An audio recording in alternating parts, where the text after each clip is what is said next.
L'entrevista del dia.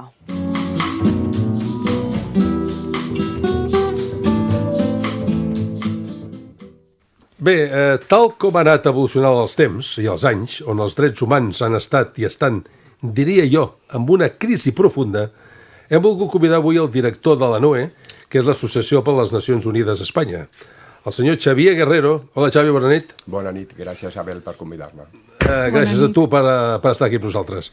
Escolta'm, una pregunta que ens fa un oient. Hi han hagut preguntes dels oients i preguntes nostres i tal. Una pregunta de l'oient ens diu el següent. Diu, i te la formulo així tal com raja. És Esteve d'Alella. Alella és el Maresme, Vull dir que ja... És el mateix l'ONU i l'ANUE? No, però abans deixa'm fer una aclaració. Sí, digue'm. M'has presentat molt bé amb director d'ANUE des de fa 3 mesos, exdirector. Estem en un procés de reestructuració molt important i ara exdirector. Això no vol dir que tornem, però bueno, de moment és aquesta situació. Però estàs encara allà o no? No. Vale. No. Però bueno, vull dir, això no vol dir... Vale. No és el mateix la ONU que ANUE. ANUE que vol dir Associació de Nacions Unides a Espanya i ONU, Organització de Nacions Unides. Nacions Unides està formada per estats, les ANUs, les Associacions de Nacions Unides, estan formades per la societat civil que vol treballar amb temes de Nacions Unides. Per tant, són coses diferents. Una ANU seria no governamental, Nacions Unides és absolutament governamental. Vale. Una altra pregunta que ens fa un altre oient nostre, que és el Sebastià de Sant Andreu, ens diu: què fa l'ANUE per erradicar d'alguna manera les guerres actuals on els drets humans estan sota mínims? Doncs els drets humans que estan sota mínims i conculcats, que seria la paraula més adient per dir-ho, no? Què fa una associació de Nacions Unides? O què fa l'Associació de Nacions Unides a Espanya, que faria ara 63 anys d'existència? Vol dir, no pot fer com va néixer el 63, per tant, no té res a veure el que podíem fer a l'any 63 a Espanya, l'Espanya de l'any 63, una època de dictadura on els drets estaven absolutament conculcats, o el que pot fer ara. Què podem fer ara? Abans donar a conèixer els drets, ens servia molt Nacions Unides i treballar drets laborals o drets de la comunitat LGTBI sota el paraigües de Nacions Unides. Què podem fer ara? Fer campanyes de sensibilització i educació sobre els drets humans. Perquè el jovent, sobretot nosaltres treballem molt amb el jovent, tenim una activitat anual que es diu Model de Nacions Unides, on joves de tot el món venen a Barcelona durant 3 dies per simular organismes de Nacions Unides, i amb aquesta feina el que es fa és que els joves s'han de preparar sobre temes de Nacions Unides, tenint en compte que cap d'ells representarà el seu estat. Per tant, encara és un al·licient perquè els joves representaran unes idees que normalment no són les seves. Per tant, jo crec que això és una feina nostra, és donar a conèixer el sistema de Nacions Unides, els drets humans. Són grans desconeguts. Sembla mentida, Nacions Unides farà el 24 d'octubre 80 anys, i tu pregunta i ves al carrer què és l'última campanya de Nacions Unides, que és els objectius de desenvolupament sostenible, i la gent diu lo qué, lo cualo. O sigui, la gent no sap què és això. Vull dir, és el gran problema de Nacions Unides, és donar-se a conèixer a la gent del carrer. Per tant, jo crec que una feina molt important és això, arribar a la gent del carrer i explicar què fa Nacions Unides. Jo us posaré una anècdota que em va agradar molt, per veure l'important que és arribar a la gent i donar a conèixer els drets humans, que són 30 articles d'una declaració, que és un full per les 2 cares, escrita. Quan Nacions Unides, la Declaració Universal de Drets Humans va fer 50 anys, van fer una campanya amb l'Institut Català de la Dona, i jo vaig fer gairebé 8.000 quilòmetres a Catalunya, anant als poblets. I en un poblet molt petit, que l'associació de dones era el garatge de la seva presidenta, la casa de la seva presidenta va servir d'espai, a primera fila hi havia una senyora que devia tenir 80, 85, 90 anys. Molt atenta a tota l'explicació. I jo vaig explicar la Declaració Universal dels Drets Humans, com va néixer, què és, bueno, tot això. I quan terminem l'explicació, la cosa diu, jove, naturalment jo era més jove que ella, per tant em diu, jove, diu, sap què? M'ha agradat molt la seva explicació. Dic, bueno, gràcies, es tracta d'això. Diu, i a més, dormiré molt bé aquesta nit. I jo vaig pensar, bueno, no sé si és per tant la conferència, no? I diu, no, és perquè ja sé quins són els meus drets. Clar, que una persona de més de 80 anys que ha patit una guerra o 2 guerres o tota una situació de crisi econòmica tan gran et digui i dormiré molt bé perquè ara que tinc 80 anys o més ja sé que són els meus drets, això és una satisfacció molt gran. I ni que sigui una persona que t'ho digui, és satisfactori. El que sí que penses després és que abans dels 80 anys què t'hauria pensat aquesta dona? Doncs no sé. Perquè realment era per pensar, bueno, i tu penses quins eren els teus drets? Clar. No, i pot dir-te algun dels drets. Segurament tothom té coneixement de jo, dret a la salut, dret a la feina, dret a l'escola, dret al treball... Vull dir, però més enllà d'això, explicar exactament que els teus drets els tens des del moment de néixer, tu vens al món amb aquests drets i no te'ls dona ningú. I no te'ls treu ningú. Exacte. Són teus des del moment de néixer fins al moment de morir. A l'estat que pot fer, i depèn de quin estat, naturalment, el nostre els podria suspendre en casos de guerra per seguretat nacional, podria suspendre algun. Els estats més democràtics no suspenen mai drets, el que fan és promocionar i fer-ne drets nous. Drets que fa 80 anys no existien. El dret al medi ambient, tothom considera que és un dret. Clar, el 1945 ningú pensava que el dret humà, que el medi ambient era un dret humà. Per tant, aquesta evolució, conforme la societat evoluciona, és interessant. I tot això s'ha d'explicar. Perquè la gent no entén que el dret a la vida és un dret inherent i que no te'l dona l'Estat. És teu. Només pel sol fet ja de néixer. De néixer. Sí. Jo crec que això és interessant. Sí. Una cosa, les accions de defensa i reivindicacions contra la vulneració dels drets humans, com es fan efectives? Jo suposo que em sembla que ho has explicat, és més d'aconsellar que d'actuar. És més d'aconsellar que d'actuar, però sí que és veritat que Nacions Unides té un sistema... A veure, Nacions Unides no té un exèrcit que diu i tu has de fer això a la força. No funciona així. Nacions Unides funciona per la sobirania dels estats, actualment 193 dins de l'organització. Per tant, funciona amb la bona voluntat dels estats. A partir d'aquesta bona voluntat sí que es crea un marc jurídic on tots els estats estan dintre i tots els respectaven.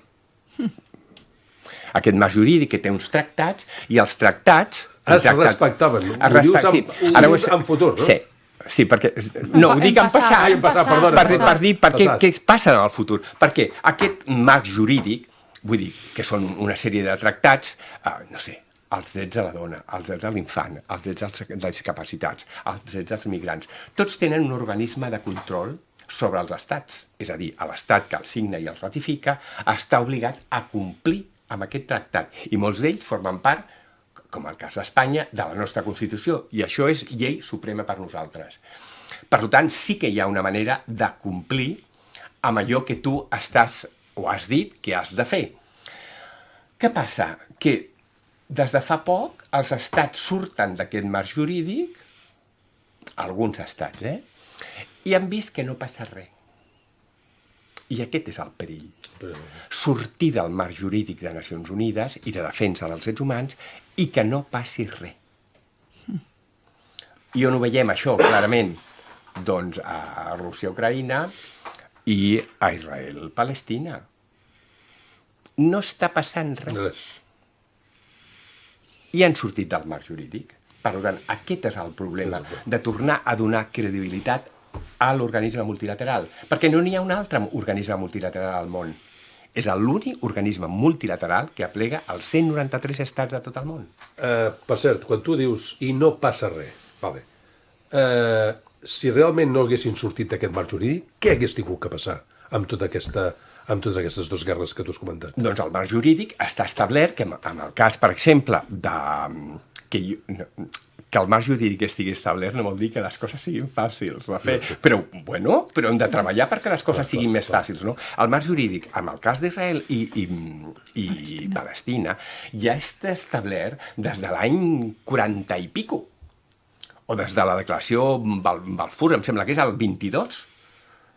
que diu que han d'haver 2 estats, Palestina i Israel. I n'hi ha moltes, més de lo que la gent es pensa. És a dir, Nacions Unides treballen el tema contínuament parlant de l'existència de 2 estats. Què ha passat? Que l'estat d'Israel en aquests moments costa molt d'entendre un estat palestí, perquè si vosaltres mireu un mapa actual de Palestina, és un territori absolutament fragmentat. Per tant, mireu lo difícil que seria fer un estat allà. Hauríem d'arribar a fronteres anteriors on sigui més fàcil establir les fronteres entre els 2 estats.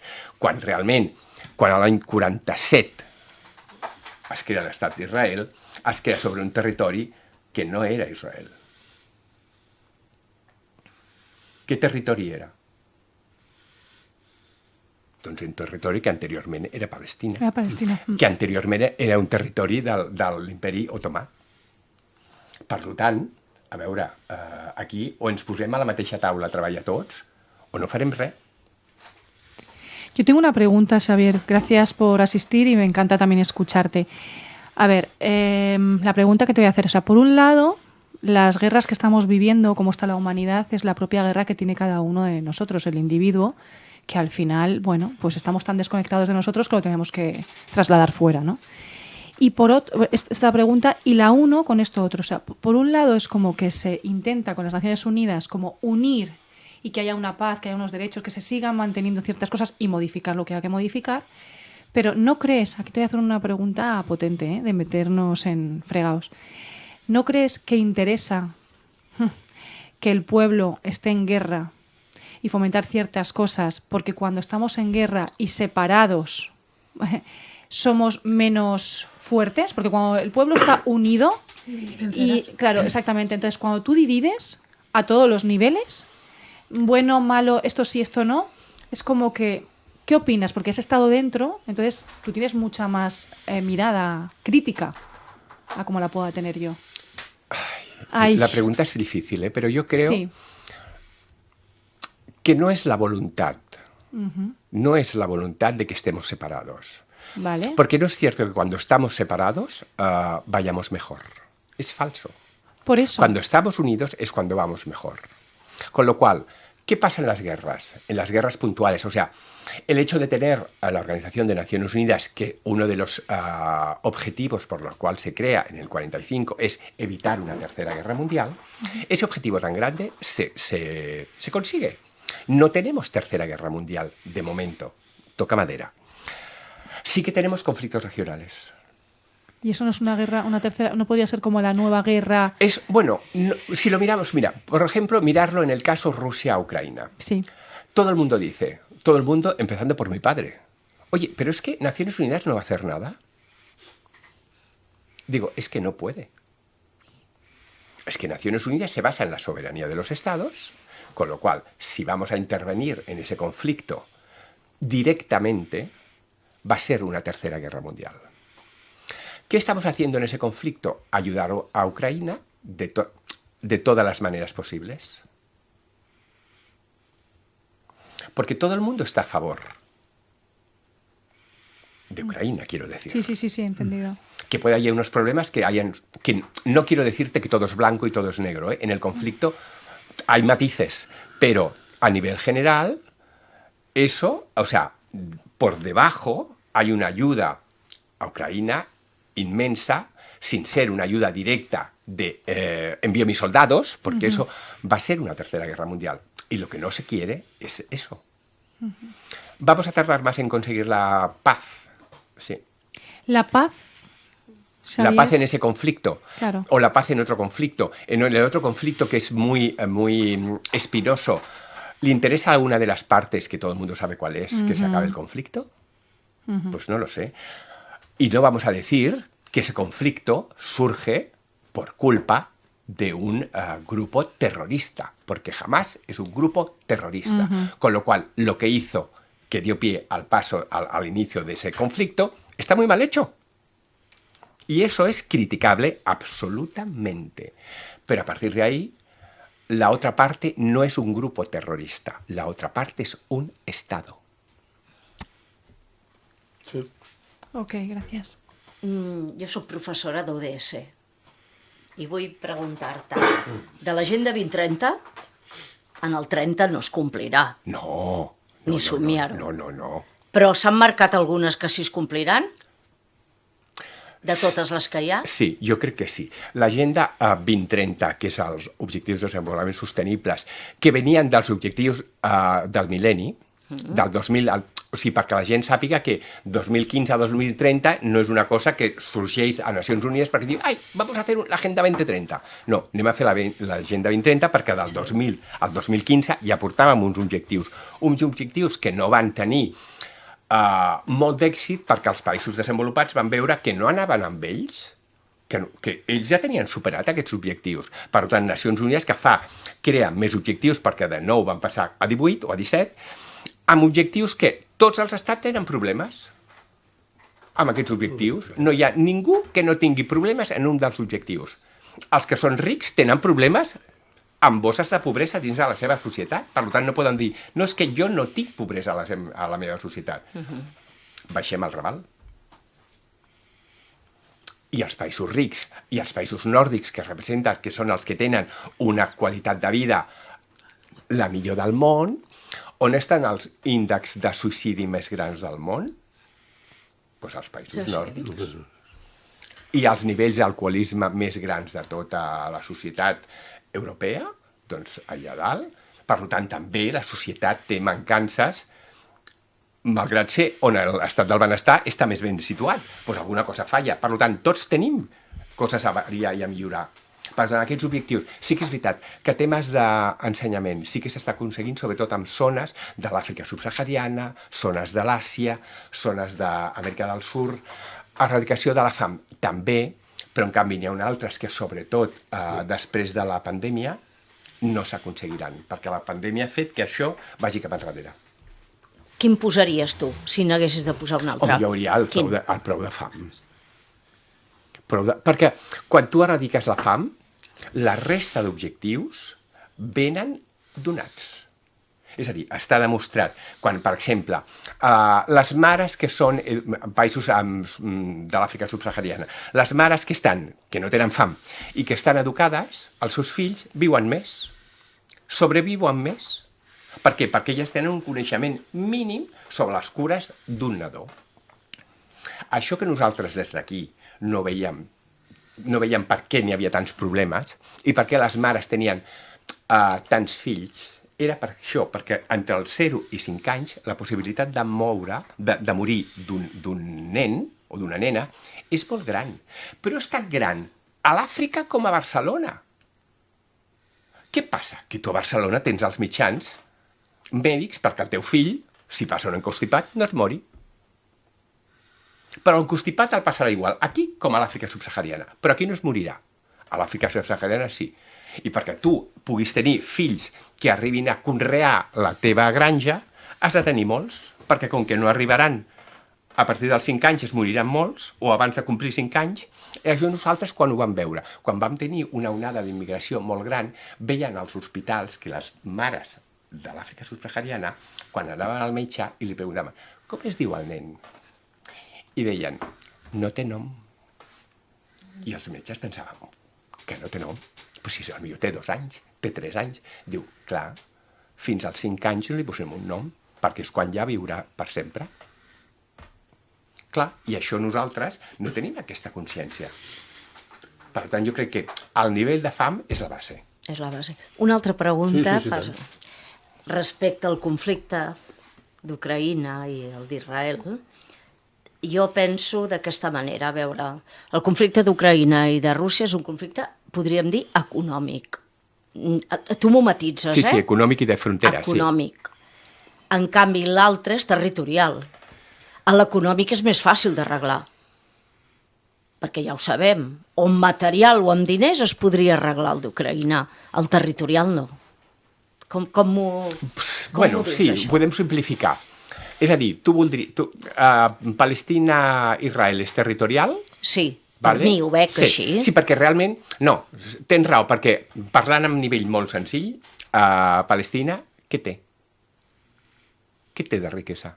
Bueno, res. És un territori que no té Res. No hi ha petroli, no hi ha petroli, minerals. no té minerals, no té res. Per tant, vull dir, l'únic interès que poden tenir a nivell internacional només el té Israel amb ells per qüestions territorials, perquè a la resta del món no li interessa Palestina. A veure, és molt resumit això, Però en realitat, vull dir, com que no té petroli, no té minerals, no té or, vull dir, no interessa a nivell internacional. Per tant, si tingués petroli, doncs segurament la potència mundial actual, que és Estats Units, hi hagués entrat. No té petroli, doncs de moment no entra. Sí, així ho veig.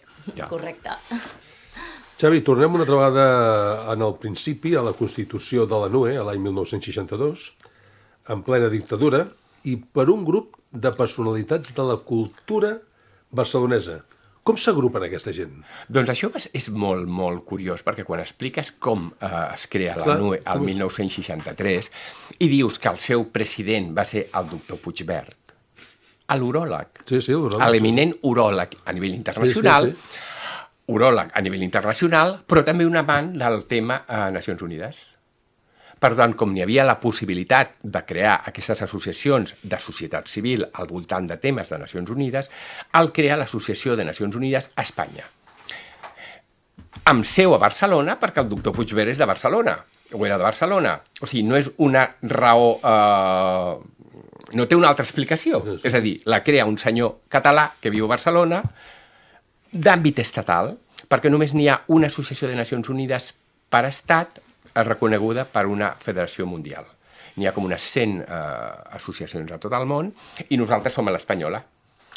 Vull dir, o sigui, que és curiós quan expliques que un uròleg, un urólogo, crea una asociación de Naciones Unidas. Bueno, pues porque tenía ese otro lado pero todos somos más humanista. Personas con muchas, Claro. con muchas aristas. Exacto, sí. pues ahí le pasó al señor Puigvert que tenía esa arista tan importante de Naciones Unidas. Y es extraño, claro, un urólogo, o sea, no es ni un abogado, no es ni un gran economista, no es ni un gran defensor de derechos humanos en un inicio, és un I uròleg. quina va ser la seva guia de feina quan es van constituir? Perquè, clar, tu constituïs, vale, molt bé, i què fas? A partir d'aquí, clar, A partir- com eren amb la guia de Nacions Unides, el que farem és explicar què fa Nacions Unides. Nacions Unides, clar, a l'espectre i el ventall de drets eren més grans que els ventalls de drets a l'Espanya del 63 o 62. Per tant, el paraigua de Nacions Unides permet parlar de coses que Espanya no parla. Clar. I tenim aquesta possibilitat. Una cosa- Això no vol dir que estigués tancada l'associació per la censura. Vam estar tancats uns quants anys durant el procés de Burgos, perquè l'associació es va posicionar amb el tema de que tothom hauria de tenir un judici just. Per aquest tema ens van tancar. L'associació també va tenir una reacció des de Madrid forta quan nosaltres ens vam posicionar no a la guerra d'Iraq. És que es va posicionar tot el món, no? Com com a Espanya. Recordem que Espanya estava a favor. A favor. I recordeu la foto de les Azores? Bush, el president de Portugal, i Aznar, a la foto. O sigui, per tant, que no vol dir que Espanya fos l'únic estat europeu que estava a favor de la guerra. El que passa que és l'únic que surt a la foto, perquè Noruega també estava a favor, però no surt a la foto. Però nosaltres sí. I nosaltres, això va ser un varapal per l'associació, i més properament nosaltres ens vam posicionar com el tema del procés català. Nosaltres no ens vam posicionar a favor ni en contra, perquè la NUE és apolítica. Sí que ens vam posicionar i ens vam fer ressò de que un relator de Nacions Unides deia que en aquell moment els drets dels catalans estaven conculcats en aquell moment. Si això hagués passat a Salamanca, nosaltres haguéssim dit que els drets de Salamanca estaven conculcats, o que els drets dels gallecs estaven conculcats, o que els drets dels andalusos estaven conculcats. Com que estem a Catalunya i defensaven els drets dels catalans, aquí van tenir una altra reprimenda. Però, bueno, doncs jo crec que és la feina d'una associació civil, defensar els drets humans. Sí. Xavi, hi ha una cosa que m'has dit que l'has dit i dic, bueno, ja li preguntaràs aquí després. Quan has dit que en els països nòrdics hi ha molts suïcidis, molts diuen, no sé si m'ho corroboraràs o no, passa que aquí sortim una mica del que és el conflicte amb coses del temps, Diuen que com que que no hi ha pràcticament claror, a l'haver-hi tot el dia foscor, es veu que hi ha molta gent que no ho pot suportar-ho. Tens tota la raó. És així, no? Sí. És un tema de clima i un tema de Un sol. tema de clima, no? O sigui, que afecta molt a la persona. I ara, vull dir, nosaltres no, perquè... Bueno, i nosaltres hem de prendre més vitamina C de la que prenem. I això ja ho estan dient els metges. Però és veritat que a l'Europa central i del nord, la gent ja prenia vitamina C, fa molt. I prenien rajos UVA, us en recordeu de les màquines de prendre rajos UVA? tant. Perquè el cos ha de rebre els rajos del sol. Perquè això anímicament afecta, no només a nivell de salut, anímicament. Jo me'n recordo que jo vaig viure un any a Ginebra, que tu has parlat abans d'una pseuda, a Ginebra, i estaves dies, i jo tenia un despatx amb una finestra de vidre enorme a la façana, i la tenia sempre oberta. Però tu saps el que és dies i dies i dies, i una setmana, i una altra setmana, i una altra setmana, sense sol? Pues afecta molt. La gent no s'ho pensa, però sobretot a nosaltres, que som del sud, que tenim sol gairebé cada dia, o almenys una mica cada dia, bueno, això ens condiciona. I és veritat que el teu estat d'ànims baixa molt sense el sol. Sí que és veritat que una de les causes del suïcidi sigui la falta de sol. Xavi, escolta, podíem parlar de moltíssimes coses, moltes. vulguis. Ens hem deixat moltes coses, però és que el temps és el temps. Ara sí, el que passa que tu no et lliuraràs del joc del... No, que no se libre. No, Que claro, no se claro. libre. Tú lo has pasado y él que también lo pase. Sisplau, careta, sisplau, Bueno, por favor. todavía no lo has pasado. Exacte. Quiero decir, no le pasa Yo quería saber, ¿el urólogo consigue cosas? Al tercer grau, a l'entrevista del dia. En lo que se dedica, que no era su especialidad.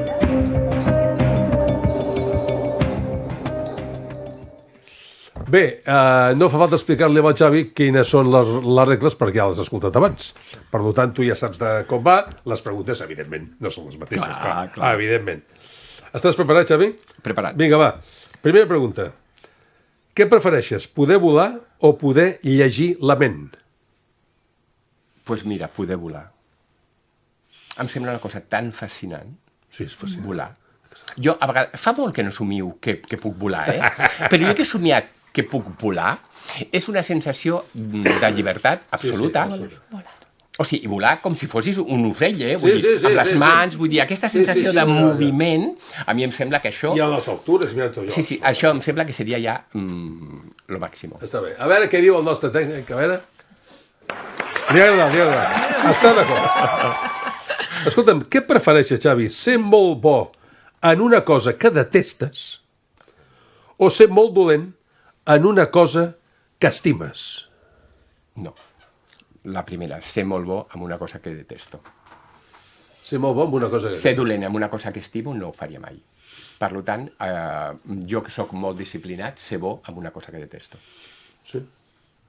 Hasta el màxim, hasta el punt màxim, no? El que sigui. Sí.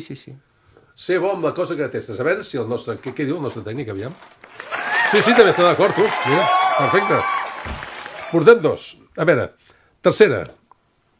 Aquesta és profunda, Aquesta podíem muntar aquí un col·loqui que no sé què és el que passaria. Podríem estar 2 hores parlant de la mateixa pregunta. Vinga, va. A ver. La pregunta és saber quin dia moriràs o de què moriràs. No, quin dia? No vull saber de què moriré. No vull saber-ho.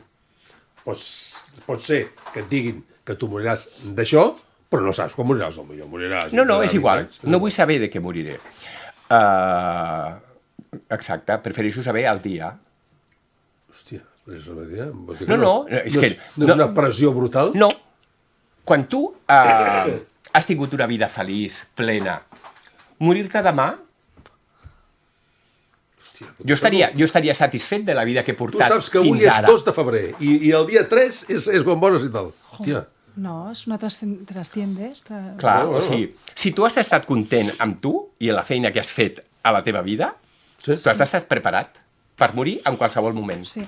A veure, Liam, també està d'acord, molt bé. Mira, ja has aprovat. Ja has aprovat, 3. Molt bé, quarta pregunta. Un somni per complir. A molts. Sempre s'han de tenir somnis per complir. Un. No sé, quan sigui gran i vell, vull dir, doncs, cuidar el meu hort i ser feliç. I... Petites coses que et fan feliç, eh? Exacte. Que et fan feliç com a abans persona. han dit, què et fa feliç? Petites coses, no? A mi em fa molt feliç el cafè del matí. El cafè del matí. Boníssim. Però molt feliç. El cafè del matí és fantàstic. A veure, mira també, tu. 4 de 4. Un 8, tu. Ben Un bé. 8, ja està. Notable, Ben notable bé. alto. I ara, l'última, que aquí també podríem parlar, perquè també porta un debat, aquesta, és, què prefereixes, acabar amb el racisme o amb el masclisme? Ai, m'ho poses molt difícil, eh? Ah, aquesta és de debate. Esta és de debate. Però jo crec... Acabar amb el racisme o amb el masclisme? No, acabar... És que em costa molt. Em costa molt Costa decidir. aquesta, eh? Perquè no sé si ja acabem amb el racisme, acabem Acabaríem també amb el masclisme. una part de masclisme, o no. Per tant, jo diria acabar amb el racisme. Que segurament molt racista... Al revés, no. Acabar amb el masclisme no vol dir acabar amb el racisme. Exacte. I en canvi, acabar amb el racisme pots Podria acabar ser. una mica Podria amb el masclisme. Tu dius acabar amb el racisme. Sí. A veure, Liam. Hòstia, pleno! Contratau. A pleno, tu. Tornaré. Escolta, saps dels Tornaré. 350-400 més o menys convidats que han passat per aquest programa? Saps quan n'han endivinat? Les 5? 13 o 14. Molt bé. Està bé, tu. Està bé. Està en el quadro de norte. Xavi Guerrero està en el quadro de nord, tu. Sí, molt bé, tu, molt bé. Moltes gràcies. Exacte. Escolta'm, Xavi, ha sigut un plaer, ha sigut molt didàctic, eh? Tot explicat, ha estat molt bé, eh? Gràcies a vosaltres per I hi ha coses que, evidentment, aquí, ja ho hem comentat en algunes vegades, que estem aquí no solament per fer preguntes, sinó per aprendre també nosaltres mateixos. Home. Que vulguis o no el vulguis, és un factor important el que aprenguem moltes coses de vosaltres, eh? És una cosa mútua, perquè tu també aprens quan et fan una pregunta. Sí, sí, perquè sí. dius, és veritat això. Sí, sí, sí. O no. Però et fa pensar. Xavi, que escolta'm, que et vagi molt bé. Ara m'he Moltes enterat gràcies. d'això que tu m'has dit al principi, no sé com anirà tot això, però bueno. Esperem que acabi bé, i si no, doncs, haurem d'obrir, tanca una porta i obre una Però es finestra. nota que ho tens recient perquè ho has explicat tot com si ho tinguessis palpat. És que fa 34 anys això, que per treballo en el tema. Per això. Y Xavi, lo que viene conviene.